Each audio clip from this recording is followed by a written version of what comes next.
நீங்கள் பார்த்து கொண்டிருப்பது நியூஸ் 21 செய்திகள். தமிழ்நாடு செய்திகளை உடனுக்குடன் தெரிந்து கொள்ள நியூஸ் 21 செய்திகளை பாருங்கள்.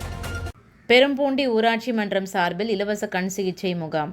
விழுப்புரம் மாவட்டம் வல்லம் ஒன்றியம் பெரும்பூண்டி கிராமத்தில் பெரும்பூண்டி ஊராட்சி மன்றம் மற்றும் புதுவை வெங்கடேஸ்வரா மருத்துவக் கல்லூரி மருத்துவமனை சார்பில் இலவச கண் சிகிச்சை முகாம் நடைபெற்றது. இதில் பெரும்பூண்டி ஊராட்சி மன்ற தலைவர் சுமதி சம்பத் தலைமை தாங்கினார். துணைத் தலைவர் கார்த்திகேயன் முன்னிலை வகித்தார். வெங்கடேஸ்வரா மருத்துவக் கல்லூரி மருத்துவக் குழுவினர் பொதுமக்களுக்கு கண் பரிசோதனை செய்தனர். இதில் அறுவை சிகிச்சைக்கு தேர்வு செய்யப்பட்டவர்கள் பாண்டிச்சேரி மருத்துவமனைக்கு அழைத்துச் செல்லப்பட்டனர். இதில் ஏராளமான பொதுமக்கள் கலந்து கொண்டு கண் பரிசோதனை செய்து கொண்டனர்.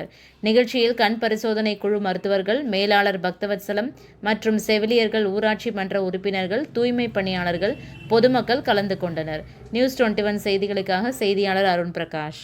விழுப்புரம் மாவட்டம் வல்லம் ஒன்றியம் பெரும்பூண்டி ஊராட்சி சார்பாக இது 3வது ஆண்டு கண் சிகிச்சை முகாம் நடைபெறுகிறது.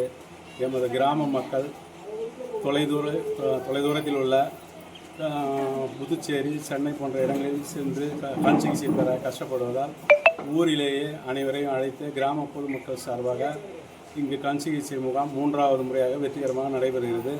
நூற்றுக்கணக்கானவர்கள் பாண்டிச்சேரி வெங்கடேஸ்வரா மருத்துவமனை சார்பாக நாங்களும் இணைந்து செயல்பட்டு பொதுமக்களுக்கு ராணிப்பேட்டை மாவட்டம் ஆற்காடு பேருந்து நிலையத்தில் மாதந்தோறும் பௌர்ணமி அன்று அன்னதானம் வழங்கி வரும் Sri Jothilingeswarar சிவனடியா Seva public charitable trust பல்வேறு ஆன்மீக பணிகள், பள்ளி மாணவ மாணவிகளுக்கு உதவி செய்தல், மரம் நடுதல், இரத்த தான முகாம் நடத்துதல், மருத்துவ முகாம் நடத்துதல், துப்புரவு பணியாளர்களுக்கு நலத்திட்ட உதவிகள் வழங்குதல் போன்ற எண்ணற்ற பொது சேவை பணிகளை செய்து வருகின்றனர். இதில் உதவி செய்ய விருப்பமுள்ளவர்கள் தொடர்பு கொள்ளவும். நிறுவன தலைவர் ஜெய் மாருதி சரவணன், எண் 3, ராஜ முதலியார் தெரு, ஆற்காடு, ராணிப்பேட்டை மாவட்டம்.